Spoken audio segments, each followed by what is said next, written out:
ہیں ان کے ساتھ تشریف فرما ہیں AVM retired Abid Rao sahab defence analyst ہیں and on my right I have Mehdi Masood sahab سابق سفیر ہیں and I have Amin Hashmi sahab president Pak India business forum as a guest. Amin Hashmi sahab آپ سے اسٹارٹ کرنا چاہوں گا کہ پاکستان اور انڈیا کی جو ٹریڈ ہے آپ کیا سمجھتے ہیں کہ کیا وجوہات رہی اگر ہم تقریباً پچھلے 15 سال کو دیکھیں 95 سے لے کر اب تک تو کوئی خاطر خواہ اضافہ نہیں ہوا in terms of dollars number of products ہوئی ہیں وجوہات آپ کے خیال میں کیا ہے؟ دیکھیے یہ اگر آپ گراؤنڈ ریالٹی دیکھیں تو انڈیا نے پاکستان کو MFN اسٹیٹس دیا موسٹ فیورڈ نیشن اسٹیٹس. یہ کوئی بڑی بات نہیں ہے, دیٹ مینس کہ آپ ایک نارمل آپ ایک ٹریڈنگ ریلیشن شپ کر سکتے ہیں.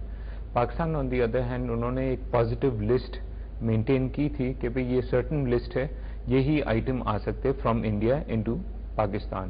اور یہ لسٹ پہلے تھی 100 کچھ تھی, پھر 300 ہوئی, پھر 800 ہوئی, آج 1946 آئٹمز ہے that you can import from India.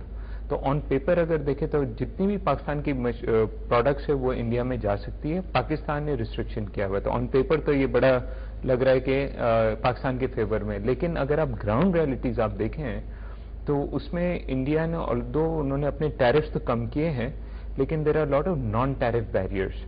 اس کی وجہ سے تھیوریٹکلی تو آپ کے پروڈکٹس جا سکتے ہیں انڈیا کے ڈومیسٹک مارکیٹ میں, لیکن پریکٹیکلی اتنی رکاوٹیں ہیں کہ یہاں سے ایکسپورٹر کو اور انڈیا سے امپورٹر کو وائبل نہیں ہوتا ہے پاکستان سے امپورٹ کرنے کا سرٹن آئٹمس جو پاکستان کی ریلیونس ہے اس مارکیٹ میں. یہ پاکستان اسپیسیفک نہیں ہے, یہ دنیا بھر کے سارے ممالک کے لیے India is still enclosed this thing. So سب سے بڑی ریکارڈ ہماری یہ تھی. India on the other hand Pakistan میں ان قسم کے نان ٹیرف بیریئرز نہیں ہیں, جنرلی اوپن ہے. تو یہ جو 1946 آئٹمز جو ہے this represents almost about 65 to 70% of the tradable items جو انڈیا کے جو پاکستان مارکیٹ میں ہے. سو ان افیکٹ یہ جو آپ نمبر آف پروڈکٹس بتا رہے ہیں میں چاہوں گا کہ 1975 سے لے کر اب تک ہم دیکھیں تو انکریز ہوا ہے پیریوڈک بیسس پہ, کہ پہلے جو تھی وہ کم پروڈکٹس تھیں جیسے آپ نے کہا 100 تھیں, پھر آہستہ آہستہ بڑھ کے تو یہ جو بڑھائی ہیں نمبر آف پروڈکٹس اس کی وجوہات آپ کے خیال میں کیا ہو سکتی ہیں؟ دیکھیے آفٹر پارٹیشن بھی آپ دیکھیں فار دا فرسٹ 1.5 decades بلکہ I think till 1967 Pakistan was completely free تھا, ٹریڈ انڈیا پاکستان کا ہوتا تھا, اینڈ پارٹیشن کے انیشیل اسٹیج میں nearly 40% of the trade was happening between India Pakistan ان کا trade. So they were heavily dependent, there are lot of cross complementaries that work out. After the war یہ رکاوٹیں آنی شروع ہوئی اینڈ دین الٹیمیٹلی آفٹر 1970 میں بالکل ٹریڈ رک گیا تھا. پھر 4 آئٹم سے سٹارٹ ہوا اینڈ دین گریجولی انکریز ہوا. تو پاکستان نے اپنی مارکیٹ کو ریسٹرکٹ کیا تھا, انڈیا میں آلریڈی ایک ریسٹرکشن تھی, تو ان ریئل ٹرمز کوئی زیادہ ٹریڈ نہیں ہو رہا تھا ان دونوں کنٹریز کے لیے. نیچرلی جب ڈائلاگ سٹارٹ ہوئے, کمپوزٹ ڈائلاگ سٹارٹ ہوئے, نیگوسیشن سٹارٹ ہوئی, تو گریجولی پاکستان نے اپنے لسٹ بڑھائے. اینڈ ریمبر جب انڈیا سے جب آپ ایک پروڈکٹ منگاتے ہیں اس میں پاکستان کا بھی انٹرسٹ ہے. اگر وہ کنزیومر پروڈکٹ ہے تو آپ کو سستی ملتی ہے, آپ کے کنزیومر کو سستی آئٹم ملے گی, کھانے کی چیزیں ہیں سستی ملے گی. اگر انڈسٹریل پروڈکٹ ہے تو آپ کی انڈسٹری کو سستی ملتی ہے, تو آپ کی انڈسٹری زیادہ کمپیٹیٹو ہوتی ہے. مشینریز اگر آتی تو سستی ملتی ہے انڈیا سے بنسبت دوسرے ممالک ہے. تو اگر ہم امپورٹ کریں ڈزنٹ مین کہ اس میں صرف انڈیا کا فائدہ ہے, ہمارا نہیں, ہمارا بھی فائدہ. ہمارا ایک ہی موقف ہے کہ لیول پلینگ فیلڈ ہونا چاہیے. ہماری پروڈکٹ انڈیا جانی چاہیے, انڈیا کی پروڈکٹ یہاں آنی چاہیے آن اے لیول پلینگ فیلڈ, فریلی آنی چاہیے. یہ نہیں کہ رکاوٹیں آ رہی ہماری پروڈکٹس کو. اگر یہ ہوگا تو اس میں پاکستان کے لیے بہت بڑی انڈیا کی مارکیٹ ہے. اٹس 1.2 بلین پیپل, ان کی جو گروتھ ہے ویری اسٹرانگ ہے, ان کا کنزیومر سیکٹر بہت بڑا انکریز ہو رہا ہے. So we can get billions of dollars of exports from Pakistan into India اگر یہ نان ٹیرف بیریئرز اٹھ جائیں اینڈ لیول پلینگ فیلڈ. اور آج کی یہ جو سیکرٹری لیول کی جو ڈسکشن ہوئی اور تھوڑا بہت میں نے یہ جو دیکھا, I am very encouraged. First time I would say in a very long time کہ ان کی یہ جو ڈسکشن ہوئی اٹس اے ویری کمپریہنسو انہوں نے اگریمنٹ کی ہے, not on one sector but a very comprehensive. انہوں نے فریم ورک انہوں نے ڈیفائن کیا, انہوں نے پرائیویٹ سیکٹر کو اس میں انہوں نے انڈکٹ کیا ہے, انہوں نے ویریس کمیٹیز بنائی ہے, اور لوجسٹکس کے جو ہمارے ایشوز تھے، ویزا کے ایشوز تھے، پروڈکٹس کو اسپیسیفکلی ڈیفائن کیا ہے، کیا کیا ایشوز ہے، اس کو ریزالو میں. So I am actually very encouraged for the first public کو خوش کرنے کے لیے. ایک ہے ایکچولی کام ہوگا. First time I am encourage کہ انشاءاللہ اس میں پروگرس ہوگی. میں یہ بھی جاننا چاہوں گا کہ پرائیویٹ سیکٹر جو پاکستان کا پرائیویٹ سیکٹر ہے اور انڈیا کا جو پرائیویٹ سیکٹر ہے، دونوں ملکوں کے پرائیویٹ سیکٹر کا کتنا انفلوئنس ہے، اس حوالے سے آپ سے جاننا چاہوں گا. اور خاص طور پہ یہ بھی پوائنٹ لینا چاہوں گا کہ آخر ایسی کیا انفیکٹ ضرورت پیش آئی پاکستان کو اور انڈیا کو کہ یہی وقت چوز کیا گیا. نیکسٹ منتھ جو ڈسکشن ہونے جا رہی ہے WTO میں، کیا وہ ایک فیکٹر تھا؟ اس حوالے سے جانوں گا. لیکن میں نے صاحب اگر پولیٹیکل سیناریو پہ دیکھیں تو ہم نے دیکھا ہے کہ پرائم منسٹر لیول پہ بھی ڈسکشنس ہوتی ہیں، فارن منسٹرس کے لیول پہ بھی لاسٹ جولائی میں ہم نے دیکھا کہ ڈسکشنس ہوئی جب ایس ایم کرشنا پاکستان آئے تھے. پھر فارن سیکرٹری کے لیول پہ بھی سلمان بشیر صاحب اینڈ نروپما راؤ کے لیول پہ ڈسکشنس ہوئی، انٹیریئر سیکرٹریز بھی، اب کامرس سیکرٹریز بھی.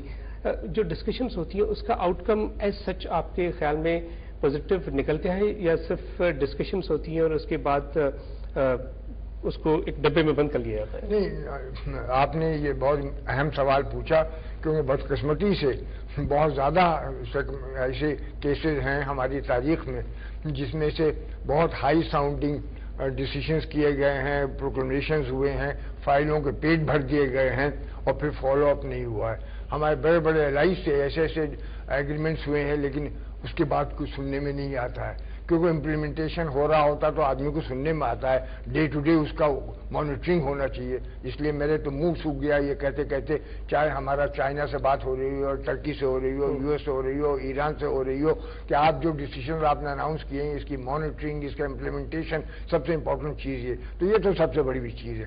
اب ہندوستان کے لیے دیکھتے ہیں کہ اس کا جو چیزیں ہو رہی ہیں بہت اچھی بات ہے کہ کیا ہوتا ہے. اب آپ جو یہ پوچھ رہے ہیں ٹائمنگ وغیرہ کا، تو دیکھیے 2000 یہ بامبے سے پہلے 2007 وغیرہ میں ٹریڈ ٹاکس جب ہوئی تھی تو اس وقت یہ کہا گیا تھا کہ 2010 تک خیال یہ تھا کہ $10 بلین ٹریڈ ہو جائے گی. 2 بلین ہی ہے، اور جس میں 1-2 بلین آپ نے جیسا کہا انڈیا کے ایکسپورٹس ہیں اور ہمارے ایکسپورٹ صرف $270 ملین ہیں، صرف اتنے ہیں. تو اب لیکن اب سوال یہ ہے اس میں دیکھیے کہ یہ اس میں کوئی شبے کی گنجائش نہیں ہے کہ ہندوستان اور پاکستان کے جو عوام ہیں، جو لوگ ہیں، دنیا کے سب سے زیادہ ڈپرائیوڈ اور غریب لوگوں میں سے ہیں. ہماری جو اکانومیز ہیں سب سے اہم ڈیوٹیز یہ ہے ہماری گورنمنٹ کی کہ اکنامک سوشل ڈیولپمنٹ کریں. اس کے لیے سب سے بڑی چیز یہ ہے کہ ڈیوریبل پیس ہو. ڈیوریبل پیس کے لیے ضروری یہ ہے کہ جو امپورٹنٹ ایشوز اور ڈسپیوٹس ہیں ان کے لیے پروگریس کیا جائے. وہ ایک دن میں تو سالو نہیں ہو سکتے لیکن پروگریس کیا جائے. اگر پروگریس نہیں ہوگی تو ڈیوریبل پیس نہیں ہوگی. ڈیوریبل پیس نہیں ہوگی تو سسٹینڈ اکنامک اور سوشل ڈیولپمنٹ نہیں ہوگا. دونوں کا بڑا نقصان ہوگا. بڑا یہ لنک ہے. اس قسم کی باتیں کرنا ٹاکس اباؤٹ ٹاکس ہو جاتی ہیں. یہ کہنا کہ پہلے ہم ٹرسٹ کریٹ کریں، یہ بھی عجیب سی بات ہے. بھائی مسٹرسٹ کیوں ہوتا ہے؟ اگر آپ میں کوئی ایسی چیزیں ہوئی ہوتی ہیں جو ایک پارٹی سمجھتی ہے یا دونوں پارٹی سے آپ نے زیادتی کی ہے، مسٹرسٹ ایک ویکیوم میں تو نہیں ہوتا ہے. تو یہ کہنا کہ پہلے ہم ٹرسٹ پہ نہیں ہے، پہلے آپ جو پرابلمز ہوئے ہیں، جو زیادتیاں ہوئی ہیں، ان کو کوشش کریں کہ ختم کریں تو ٹرسٹ تو آٹومیٹکلی ہو جاتا ہے. تو ورنہ یہ ہوگا بدقسمتی سے کہ آپ دیکھیں کہ جب کمپوزٹ ڈائیلاگ تو انڈیا نے نہیں ریزیوم کیا لیکن ڈائیلاگ ریزیوم کیا. پہلے تو یہ کہہ رہے تھے جب تک ڈسمینٹل نہیں کرے گا پاکستان ٹیررسٹ انفراسٹرکچر کو، اب اس کی بات نہیں کر رہے ہیں لیکن شروع کیا. لیکن پہلی بات جو انہوں نے کی کمپلیٹ ڈائیلاگ کا سیکوینس نہیں کیا. پہلے انہوں نے انٹیریئر منسٹرز اور ٹیررزم کی بات کی، اس میں سب سے پہلے بامبے کے انسیڈنٹ کی بات کی. اب دیکھ رہے ہیں آپ کے اس کے علاوہ اکانومی اور ٹریڈ کی بات کر رہے ہیں.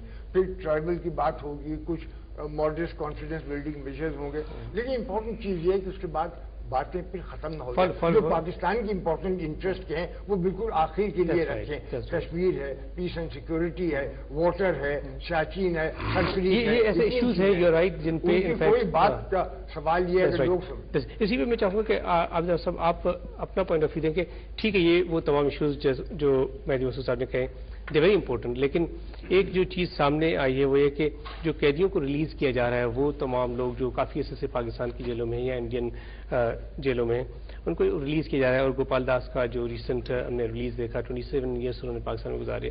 اس کے بعد جو ریلیز ہوئی ہے آپ سمجھتے ہیں کہ یہ ایک گڈ ول جیسر ہے اور جو ہنڈریڈس آف پرزنرز پاکستان کی جیلوں سے انڈین جیلوں سے رہا کیے جاتے ہیں اس کے بعد آپ سمجھتے ہیں کہ جو پیپل ٹو پیپل کانٹیکٹ ہے اس میں بہتری ہم دیکھ سکیں گے اور جو دلوں میں خلشیں ہیں رائٹ وہ دور ہو جائیں گی؟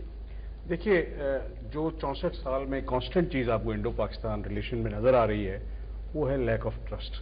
آپ کا یہ گڈ ول، آپ کے پیپل ٹو پیپل کانٹیکٹ، آپ کے آرٹسٹ وہاں جاتے ہیں، وہ ہمارے آرٹسٹ کو آنر کرتے ہیں، تو ایک تعلقات کا غبارہ پھولتا ہے. اور ایک انسیڈنٹ ہوتا ہے بامبے کا 26/11/2008 کا، and everything comes to stand still because in the back of our minds is that lack of trust, it is that distrust. اس کے پیچھے ہسٹری ہے. اب اس کے دونوں فارمولے آپ کو دنیا میں مل جائیں گے جہاں دو نیبرنگ کنٹریز یہ جیون ساتھی کی طرح ہوتے ہیں. ہمارا اور انڈیا کا ساتھ وہی ہے، بٹ ہماری جو میرج ہے وہ کنوینئنس کی نہیں ہے، وہ انکنوینئنس کی ہے. ہم ایک دوسرے کو ٹرسٹ نہیں کرتے، تو اس لیے ساری تلخیاں وہ موجود ہیں. ہم نے جنگیں کر کے دیکھ لی، ہم نے ڈپلومیٹک ایفرٹ کر لیا، مجاہدین والا ایفرٹ بھی رہا، فریڈم فائٹر بھی رہا. کشمیر کا مسئلہ آپ کا حل نہیں ہوا. ناؤ ایک تو آپشن آپ کے پاس یہ ہے کہ جی آپ ہماری تیسری نسل آ گئی ہے یہ ڈسپیوٹ کشمیر کا لے کر. اس کے کیا out of the box solution ہے؟ آپ 1948 کے ریزولوشن بیٹھے ہوئے ہیں، وہ اٹو ٹنگ پہ بیٹھے ہیں. تو 100 سال بعد بھی اگر آپ دونوں ایک ریل کی پٹری کی طرح چلتے رہیں، آپ یہی ہوں گے، آپ کی گورنمنٹس یہی کہہ رہی ہوں گی. اب آؤٹ آف دا باکس کیا ہے؟ واز اٹ سو پرسنل کہ پرویز مشرف اپنے دل میں لے کے چلے گئے؟ اور منموہن سنگھ بھی کہہ رہے ہیں کہ جی ہمارا ان کے ساتھ ایگریمنٹ ہونے لگا تھا. یہ 18 کروڑ آدمی ہیں، وہ 1.2 بلین لوگ ہیں. ان کے سولوشن 2 آدمیوں کے دلوں میں کیوں ہیں؟ گورنمنٹ ٹو گورنمنٹ کو ایسا نظر آئے. کیا گورنمنٹ آف پاکستان کچھ ایڈجسٹ کر سکتی ہے؟ وہ کر سکتی ہے. آج بھی میں ڈبیٹ دیکھ رہا تھا ان کی رام جیٹھ ملانی صاحب اور کئی جرنلسٹ تھے. وہ لیک آف ٹرسٹ دور کیے بغیر وہ نہیں چلنا چاہتے. ٹریڈ جہاں تک تعلق ہے، مرارجی دیسائی صاحب نے 1979 میں ضیاء الحق کو کہا تھا کہ brother if you want to avoid war آپ ٹریڈ ڈیولپ کریں. کسی ہندو بنیے کا پیسہ لاہور یا کراچی میں لگا ہوگا نا، وہ مر جائے گا، جنگ نہیں ہونے دے گا. ٹھیک ہے، آپ اکانومی بلڈ کریں. اب آپ 64 ایئرز کے بعد جس جگہ کھڑے ہیں، آپ یہ دیکھ لیں کہ آپ کی اس پالیسی نے آپ کو فائدہ دیا ہے یا نقصان دیا ہے. ہماری ہر پالیسی انڈیا اسپیسیفک ہے، چاہے آرم فورسز کی ہو، چاہے انڈسٹری کی ہو، چاہے ڈپلومیسی کی ہو. ہمارا فارن آفس آج تک روتا ہے کہ جی انڈیا کی والی پالیسی آپ کی بنتی ہے GHQ میں. Can't somebody hire then both these agencies سے کہ جی یہ پالیسی آپ نے یہ کرنی ہے. آپ یہ نفرتیں لے کے کتنی جنریشنز کو اور پاس کریں گے؟ آپ کے ایک عام آدمی نے بہت بڑی قیمت دی ہے اس ہاسٹائل ایٹیچیوڈ کی. ٹھیک ہے، انڈیا نے ایک دور تک تو آپ سے برابری کی بات کی، آج وہ آپ کو بریدنگ سپیس نہیں دینا چاہتا. We still have to find a way کہ ہم ایک آنریبل ایک ریلیشن شپ اس سے رکھیں. کنونشنل وار کا پیریڈ ختم ہو گیا ہے. ہم 98 میں بہت آگے آ گئے تھے، واجپئی صاحب لاہور آ گئے تھے. انفارچونیٹلی کارگل ہیپن، اس میں آپ کر لیں. لیکن دیکھیے جہاں تک یہ مجاہدین یا ٹیررزم کی بات کرتے ہیں، ہر ملک دوسرے ملک کی کمزوری سے فائدہ اٹھاتا ہے. 1971 میں we made blunders in East Pakistan, تو انڈیا نے اس کو بھرپور ایکسپلائٹ کیا. اس کی قابل معافی نہیں ہے، بیکاز انہوں نے یہ سوچا کہ جی یہ شرنارتھی کا جو مہاجرین ہیں ان کا ایشو اٹھائیں. اینڈ اپریل 71 میں دی انڈین ڈاکومنٹ سے they decided to go to war because it was cheaper than to maintain this 10 million. تو یہ ساری باتیں ہمارے بیگیج میں ہیں. اب لیڈرشپ ایسی ادھر بھی آنی چاہیے، ادھر بھی آنی چاہیے. میرا خیال جب تک نان کانگریس ادھر حکومت ہوتی ہے، they can take bold decision. Congress can not take. Historically so far ان کا ثبوت یہ ہے انہوں نے پاکستان کے ساتھ کوئی اچھا معاہدہ نہیں کیا، بیکاز ان کے دل میں گلٹ ہے. راہل گاندھی کی سٹیٹمنٹ 4 سال پہلے آئی تھی کہ ہمارے آباء و اجداد نے بڑی غلطی کی تھی پاکستان بننے کی، لیکن ہم نے 71 میں اس کا بدلہ لیا، اس کی دادی نے لیا. اب وہ خود بھی ہی ڈزنٹ ہیو ویری. تو یہ پاکستان کے ساتھ کوئی ایسا سولوشن جس میں آنریبل سچویشن پاکستان کے لیے ہو وہ نہیں کریں گے. ٹرسٹ ڈیفیسٹ جو باتیں ہوتی رہتی ہیں، آف کورس اس چیز کو ایڈریس کرنا ہے. مرزا اشتیاق بھائی صاحب، اگر ہم انفارمل ٹریڈ دیکھیں بٹوین پاکستان اینڈ انڈیا، اگر فارمل ٹریڈ تو that's around $2 billion. Informal trade اگر دیکھیں تو اس کا فائدہ یہ کہا جاتا ہے کہ یا تو سنگاپور کو جاتا ہے یا دبئی کو جاتا ہے. جو $3 بلین کی ٹریڈ ہو رہی ہے، مور دین $3 بلین کی. اگر پراپرلی لیگل طریقے سے